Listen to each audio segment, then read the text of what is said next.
The Yo, TAMIR Bryant coming to you Experience. live and direct wherever you're listening, wherever you might be watching, wherever your mom might have pushed you out of her pussy or wherever you moved to after she did it. This is the TAMIR Bryan Experience, and I'm naming it the TAMIR Bryan Experience because I'm an OG Joe Rogan fan. I'm a Joe Rogan fan from back in 2013. I wouldn't call myself a Joe Rogan fan still. I mean, who listens to the same thing for over a decade? Okay, I'm just being honest with you. 12 years later, I'm not listening to no Joe Rogan. I'm sorry. I'm just not. I've heard enough of what's going on there. And I'm kind of at that stage where I start to see motherfuckers I know or have been adjacent to. And I love that they're on it. I just, you know what I mean? It gets weird. You know what I mean? It gets weird when that third wall is broken, or fourth wall is broken, and now you're not watching the program no more with that same vision. And shout out all the homies that had been on it. The episodes were sensational, and I'm jealous. I'm jealous. The little nigga in me is jealous. But what the fuck would I talk about with Joe Rogan? You know what I mean? Fuck me and Joe Rogan gonna talk about, nigga. So it's just one of them things where you just gotta be honest with yourself in life. This world is about honesty, and sometimes people lack the honesty that they should be giving themselves because truly, it is what it is. Who gives a fuck if we're being honest to ourselves in this world? Because no one's being honest to us. Yeah, so I am real life an OG Joe Rogan fan. One of the things I used to love to bring up to people, I used to love going and telling people like who were Joe Rogan fans who had just got into it. I'd be like, look, let me show you this episode from back in the day where Joe Rogan said nigger, and you're never gonna believe this because one day they're gonna cancel him for it, and all of a sudden they tried to and they didn't. And that's when I realized they really ain't love niggas. That's when I realized they really ain't love us for real. Because if they loved us for real, nigga would have made Joe. And that niggas was like, Joe, this, nigga, just, you know what I mean. You ain't even, if you don't want to comment, you don't have to, Joseph. It is what it is. It was what it was. No love lost. When I heard it as a kid, though, I do remember being like, I ain't listening to this shit for a couple weeks, nigga. He out here getting out of pocket. Now, Uncle Joey be saying some niggas too. And it's all love, I guess. I don't know. But the niggas is funny when Joey say it, so I excuse whatever offense. I didn't take it offense, but whatever offense I felt like I should take, I excused it because it was funny. See, that's what people are lacking these days. They're not excusing enough for funny. And that gets me into my first topic I want to get into. The Chicago comedy scene has a real issue with that. I love Chicago comedy, but that's one of the things I think that happens in like a liberal society. Because I didn't really grow up in that. I grew up in a liberal society. I'm from New Orleans, right? So in the city in which I grew up in, uh, our vision of what liberal was different. You know, liberal was about actions. It wasn't about ideas. What is an idea? You know what I mean? What the fuck ideas are you walking around here with? And that's one of the things I think that sometimes when people are trying to be on the right side of history, you're not always on the right side of funny. And if you're not on the right side of funny, lips was a little dry right there. I'm sorry. If you're not on the right side of funny, then you're doing this for the wrong reason. So, and that's the thing I think people are continuously forgetting, right? Is that there's a line, right? And you're supposed to walk up to the line, dip your toe on it, touch it, step over it, laugh at the fact that you stepped over it.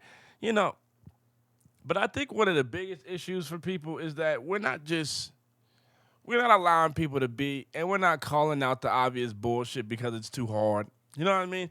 I think one of the biggest issues people run across in life is like you've got these big, obvious problems with the world, and they're so daunting, and they don't feel like anything can be done about them. That you tend to deal with the ones that are less of a problem, and the ones that are easier to deal with, right? And you do less good, right? But you accomplish more. And I think we gotta get out of this idea here, right? And because at the end of the day, it's this idea that we are living in a world. You know what I mean? But no, truly, we're living in a world in which we've got some real options to make as a society. What are we really gonna stand for? I feel like oftentimes we forget how young this American culture that we're building is. And I do kind of feel like what's going on right now kind of just mirrors what has happened in the past, and we'll end up on the other side of this and kind of wonder how we ever were in a time in which was like the time that the 2020s are going to shape to be. It was just very volatile, interesting. Who would have thought what could come next? Real time from the inception of the 2020s, from the pandemic to the wars that we've seen break out that have captivated the entire globe. It feels like, or at least the Western Hemisphere, in which modern media dominates. And I do think that we are in such an interesting time in the world that you just can't. What's the word I want to use here? You just can't discount how important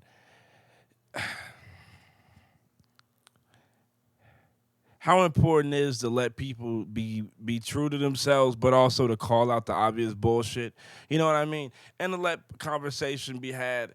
And I think sometimes what happens when you're in a comedy scene in which it's pretty obvious that you have to make it yourself and that no one's coming to save you, that people realize, or I can make this like high school and dominate it like a tyrant and never truly achieve any kind of real success because I don't really see that for myself in any meaningful kind of way. And I think that's the real problem with this place versus other places because Chicago's a great city and it's a perfect city to do comedy. And I love doing comedy in Chicago for Chicago audiences because there's such a diverse group of people. I mean, fuck, you could do a show in front of 25 people and half of them aren't even native English speakers. So I don't think Chicago's a bad place to do comedy, but I do think the way that the city's set up lends itself to be a bit more exclusive than it should be. It lends itself to be a bit more sheltered and pampered than it should be. I think Austin comedy, you got to see the good, the bad, the ugly. When you're in Austin, it's a nice place to live. It's warm year round, which means you have homeless comics, something that people in this scene don't really deal with. You don't have to deal with the homeless guy who wants to tell jokes because the homeless guy that live here has it so hard, he's not moseying his way to an open mic. Beer here is so much more expensive on the low end that you're not having a guy moseying his way into an open mic. So, like, for me, it is strange to see how we take people here in a different fashion than what people did in Austin. And I say this as somebody who, like, the I was an asshole when I was in Austin. Like, I'm not saying that I was always doing it something for the wrong reason. But you can be an asshole and do something for the right reasons. You feel me? And I think I was that person. I think that I there's a lot to be said there. I think I wasn't necessarily understanding how less aggressive in nature that comedy was and the entertainment industry was than inherently competitive or overtly competitive in nature than what I was coming from in the like college athletics. So it is what it is, and it's not like how do I say this? Like when you start comedy young, people get to meet the young version of you, and when you start comedy older, they get to meet the 30-year-old more polished version of themselves or of yourself. But I do think one of the biggest, I think one of the things that like the difference between like Chicago and Austin is that Chicago, you got fuck it, I called. That's not even gonna book me. You got Zanies and you got Laugh Factory as the main clubs, right? And then you got Lincoln Lodge and you got Red Room. And Red Room has a mic. Lincoln Lodge has a mic. And when I was in Austin, and I'm not trying to be in Austin, but like I felt like the Creek had one damn near every day, at least one. There'd be a pop up mic late at night if after all the shows, and whenever the last person got on stage, and people were still there.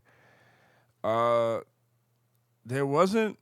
If I don't recall there being like a drink minimum thing. I don't recall that being a thing. I could be wrong. Um, I felt like if you only had one mic, we kind of looked down on that. Now, I'm not saying that, and this is post pandemic, during the pandemic stuff. and like during the pandemic. Let's be quite frank, it was during the pandemic stuff, and I'm not saying that to say that like you know fuck Austin. I mean fuck Chicago is a piece of shit town. I just said it to say like the comedy clubs in Chicago are kind of like outside of the Red Room are chains, and I think that affects how one the structure, one the incentive of the comedy club. Um, I think it just changes just so much, right? Like about what kind of investment you have in the comedy club, how much available capital do you have, like in both directions, right? Like in terms of like if you have more capital, you're gonna work with bigger acts because you can afford the loss of the the marketing. Because like a lot of what people don't, I don't feel like people in comedy. And this is the perfect time to talk. Like, I don't feel like people in comedy think about this enough. And I'm saying, like, comedians don't think about, like, a lot of this isn't about being famous. Like, a lot of this is just about being, like, enough proof of concept that you are funny and that people think you're funny so that people are willing to give you the money to promote a show with the hopes that you can always make them a return on their money. Now, I'm not saying that that person is going to be exactly who that person has always been in the industry, right? Like, who that person was 10 years ago isn't that person that is now, right? That person that is now might be your fucking uncle. That person who did, but it's somebody in this world who sees an upside based on what you've can prove and you've already done. And whether it be an agent, a manager, whoever, your uncle, your mother, your sister, Chase Bank, based on your credit score, whoever it is that funds your first like big leap, uh, there's a like it's a different industry than what it was when like I was listening to Burt Kreischer and Bill Burr and Joey Diaz and Tom Segura and Tony Hinchcliffe and and Joe Rogan and all these people about and Doug Stanhope and all these other people about how their journey into the comedy industry. One of the things I need people to realize who are comedians or who are in the comedy is that the you your view of what the comedy world or sphere is built upon what popular podcasts are in your preview. So like if you're not a like there's podcasts that I wasn't aware of 2 months ago where right now I'm watching a John Marco Ceresi episode. This is from a year ago, it says, which makes me think it's probably closer to 2 years ago. Oh, no, it was a year ago, September 10th, 2024, right? A year and 3 months ago. I didn't know this motherfucker existed a year and 3 months ago, and this has 70K, right? Um, and that's not to say I didn't know he existed until a few months ago, and I watch all his shit. And that's to say that it's not always about um, what's in front of your face. Sometimes there's a whole nother world that you can't see. And I think comedy fans and people they watch Kill Tony and they watch some Burt and they watch Joe and they go, I know the whole comedy world. And then you don't realize there's other motherfuckers doing comedy a different way. And you start when you find out, and the later you find out, the less you're open to it, which is natural because you're set in your ways. Um, and I think one of the best things for me is that I fell in love with comedy through the black comedians like Dave Chappelle and Chris Rock and Chris Tucker. I really love Chris Tucker. Oh, Rats and Roaches like Crips and Bloods. I love that fucking bit. It's one of my favorite bits of all time. I probably got it in my top five. Now Chris Tucker ain't in my Mount Rushmore. My Mount Rushmore are probably Cat Williams, Dave Chappelle, Wanda Sykes, and ooh, I'm talking about my Mount Rushmore too. The rest of you niggas just suck my dick. How about that? How about that? How about that? How many people done pulled up at your special tape and yelled at your punchline and made the joke better? Not better, but created a special moment of one of the most special crowd. Please. Please, niggas don't respect Wanda Sykes. Y'all niggas don't respect Wanda Sykes. All these white women going around talking about, oh, they don't book women. They don't book women. Bitch, you ain't Wanda Sykes. You ain't Wanda Sykes. The fuck out of here. Fuck out of here. I'm sorry. I'm sorry. Wanda, legend. Legend. Legend. Sorry. I don't know how else she want me to put it. I don't know how she want me to put it. A black woman in the 90s coming out like Wanda. Please, please, child. I'm just saying. I'm just saying what Wanda Sykes did. Legendary run, legendary run, legendary run. But yeah, Wanda Sykes, Dave Chappelle, Chris Rock. Who that last spot I'm gonna give to? I'm gonna get that last spot to. That's a tough one. I'm gonna come back on that one. Holy shit. Who would y'all put? Last spot. I can't think of that last spot. Dave Chappelle, Wanda Sykes, Chris Rock. Man. This is bad. This is bad. Y'all gotta put in the comments or something what y'all are thinking in that spot. I have no fucking idea who I'd put there.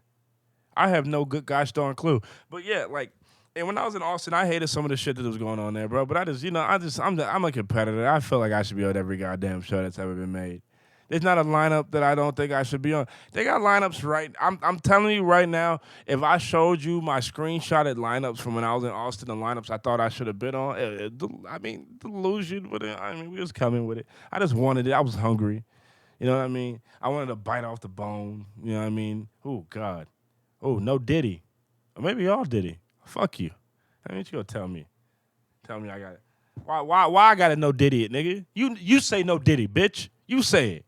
You say it for me, nigga. How about that? How about that, nigga? Orlando Brown shit, nigga. Now I'll play. But have you a great story? I don't think I've ever told this, but I once FaceTimed Orlando Brown. During the pandemic, me and my ex, we were traveling, and we were able to travel because we happened to know somebody who worked for a hotel brand that will not be named, who was related to us, who hooked us up with hotels for free. Not free, who hooked us up with the friends and family discount, which gave us very, very cheap hotel rates that got even cheaper during the pandemic, if you catch my drift. You feel what I'm saying here, folks? Stay with me. Hold up. I kind of got to sneeze. Hold up. That got very, very cheap during the pandemic. I'm talking $15, $17, $18, $19, $20 a night, right? So we were traveling all through the South. I'm talking Austin multiple times that year, San Antonio a few times that year, and it was what it was because you could DoorDash. There was other stuff. There was ways to make money. So I would go in the city. We take my car or some shit. We drive out there. We go to the city, and maybe I wanted to do an extra day there. Hit a little DoorDash lick. The morning that we were supposed to leave, do a little DoorDash run, make like $50, $60, and you could extend it like 2 nights. And yeah, okay, maybe I gotta buy a little more food, blah, blah, blah, blah, blah. But I'm in this new city having a good time. Who gives a fuck anyway? You know what I mean? I'm in school. It's all online. Who gives a fuck? It was a great time. And what the fuck got me on this story? Pandemic, traveling. No clue how I got on this story. What made me tell this story? Holy shit. But yeah, so we were traveling all over, dude, going to Austin. We were going to Texas. We were going all over the place, dude. Holy shit. I really wish I could remember what I was talking about. It's crazy because, like, if I had a better setup, I could probably pause this and then figure out what I was talking about. And then, let me try that. Hit him with the Mike Breen. Bang! That was a line of audio back up. Okay, so I did actually remember what I was talking about, yo. So we would take all these trips, and we would go all over the place and whatnot. So one time for my birthday, we decided to go, my 21st birthday, we decided to go to Dallas. So we go to Dallas for my 21st birthday. We're staying at wherever it is, Residence Inn or some shit. Having a good time. One of the only things, like, you know, we're at the hotel bar, go hit the hotel bar. Cause one, the prices are pretty reasonable even at the hotel bars because, like, no one's there. And it's like, again, like no one's in the hotel. So there's like pretty good specials. They're throwing stuff. So we stay at the Residence Inn, really great hotel bar. We're out there kicking it. And we see like there's a couple of couples out there. And me and my ex, yo, we was old souls at heart, low key, yo. So we had no problem kicking it with older folks, yo. People our parents' age, a little bit younger than that, older than that. Honestly, all these folks are probably older than my parents to keep it a stack.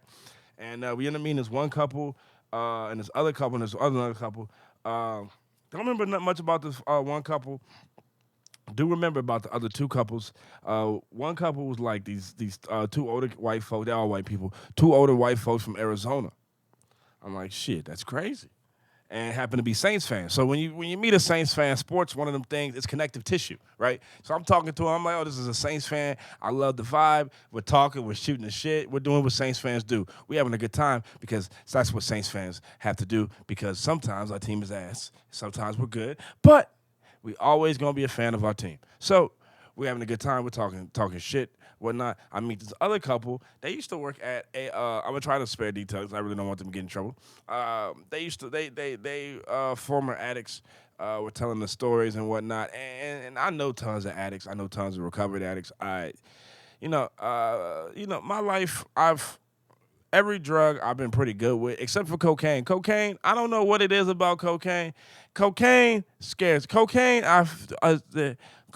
brings danger in my eyes. You know what I mean? When someone pops a Xan, no one gets murdered. But cocaine is that shit that Al Capone and them niggas was, you know what I mean? It didn't doing over. So I mean, I'm not trying to see no Baby Shark, no 6'7". You understand what I'm saying? So we were talking with them. They're talking about, they used to be heroin users, da-da-da-da. Now they work at a rehab that's kind of like Christian-based, Christian Center Rehab Facility. I'm like, oh, shit, this is fire. This is fire. I love it. Like, I love it. They're talking about this is amazing. And I'm drunk as a skunk. And 4 times as sweaty because it's Dallas in February. And I want to say this is about a week before Dallas and Austin froze the fuck over. And we might have left like literally a couple days. Like if we would have done our little extended trip, we would have been extended. All right, we would have been in that motherfucker paying the last of our dollars in Dallas for about a week, probably drinking boo-boo water or something at that point. Who knows what you would have had to do to get a nice glass of water at that point in Dallas, Texas. But regardless, we are on to what I was talking about. So they're telling us about the clinic they work at, and the clinic or Christian-based, whatever they call it. It's probably closer to a Christian-based, faith-based facility. And they're telling us all the people that's been through that shit. You know Orlando Brown? Orlando Brown? Hell yeah, I know Orlando Brown. I love that So Raven. I fucking love that show. They said Orlando Brown goes there. I'm like, man, how's he doing? She goes, amazing. Amazing. You would not believe how good he's doing. It's the best he's ever done in his life. I go, holy shit. Really?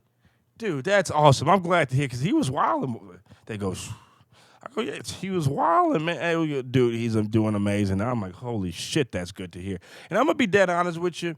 We really talked to these folks. We had a nice little moment with them. They were some wonderful people. And sometimes you meet people, and let me tell you something.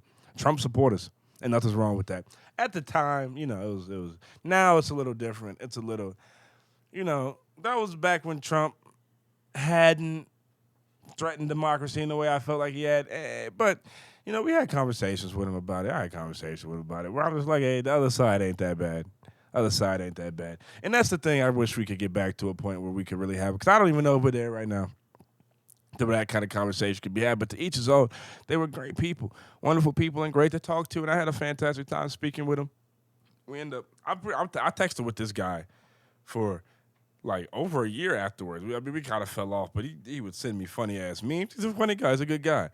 We shot the shit. He was a cool guy. So I think the next night we end up grabbing drinks again at the bar before doing something else. And then we end up talking a little bit more. Next thing you know, we're talking about, what it was, we were in town for the Super Bowl. Next thing you know, sorry. We're having some drinks again. Next thing you know, we're talking a little shit. And then he goes, you know what? Fuck it. Let me try to call Orlando. Goes around, comes back, calls Orlando Brown. Calls Orlando Brown on the phone. Next thing I know, I'm FaceTiming. Me and my girl are FaceTiming Orlando Brown. Orlando Brown's on the phone. I'm talking to Orlando Brown. I'm looking at Orlando Brown. I'm going, God damn. I said, hey, Orlando, it's great to meet you, man. It's good to see you, dude. It's awesome. He goes, yeah, man, it's great to see you too, man. It's great. And when I tell you this brother looked cleaner than clean, I look like he ain't seen a drug in his life. So I'm not going to lie to you. When I see him now and he's on the microphone, that shit make me so goddamn sad, bro, because he looked good that day. We talked probably a minute and a half. A good minute and a half, man. It's crazy. It was crazy about nothing. I told him I loved his work as if he wrote That So Raven. And all he did was read the lines and stare down Raven's dress. That's all he did. He didn't do nothing special. But, we going to treat him like he did something special because why not? Why not treat him like he's special? Some people are mentally retarded. You're not supposed to use words like that. My grandmother uses that term. What you gonna tell her? I bet you don't tell my grandmother to get that times have changed. Okay? Okay, and then what happens when I accidentally repeat something my granny said? Huh? Be mad at granny. Don't be mad at me. Granny shouldn't be using words like mentally retarded around me. Yeah, that's what it rub off on the young ones. You think I use words like mentally retarded on my nephew? No. I don't. I call those people, it. And I go, that's what I do. Oh, I'm sorry. I say things like, oh, those people. Oh, I'm not supposed to say that. I'm not supposed to say that. I'm kidding. I don't say that. I don't say that. I go, look at that guy. I don't really, there's no need to, why would you call him anything? What do I have to describe him for? You'll get the idea when you look at him. I go, hey, look. And you'll go, oh. That guy's that guy's retarded. That's what you'll say. And I'll say, don't say that. I'll say that. I go, don't say that. I won't mean it, but I say it. I say it. I've lost friends over that word, and that's fine. That's fine. I mean, sometimes you lose friends over that word. One time I said it. Not even about, you know what? It's not, we're not even going to get into this. We're not even going to get into this today. This has been the TAMIR Bryant Experience. This has been the new single greatest podcast in podcast history. I'm here to revive that old school podcast feel where folks still talk about what's going on in comedy like it's real. Like, you know what I mean? Like, everybody's so scared to hurt somebody's feelings and all that other shit. Nobody does a podcast like they used to be done back in the day correctly, okay? I actually watched them. I actually enjoyed them. This podcast is going to be like the podcast is supposed to be. People don't want to get real anymore, okay? Fuck Donald Trump. Fuck your mother, okay? I'm just telling you the truth. Fuck your mom. That's the truth, okay? And whatever the tu madre, huh? Whatever comes before that, the tu madre. You know what I mean? Tu madre. Fuck your mother, okay? That's life. Sometimes someone's going to fuck your mom in the next year. Hopefully it's your father. Maybe, hopefully not, if he used to beat your ass. Hopefully he's not fucking it no more. Okay, but knowing your mother, that's what she liked. She probably, what if I told you your mother used to get hot when your father would come in your room, kick your ass, and he would go fuck the shit out your mom? What if I told you that was the type beat your parents was on? What if I told you what really got them going was when your dad would come in the room and discipline you for no good fucking reason? Really assert his dominance, starting with you and then your mother's pussy. What if I told you that was the case? What if I told you that's why you was getting your ass beat as a kid? Because your mother secretly enjoyed it because they got her pussy wet. I'm just saying. This wasn't my household, God forbid. But I bet it happened to you. And that's the TAMIR Bryant Experience, nigga.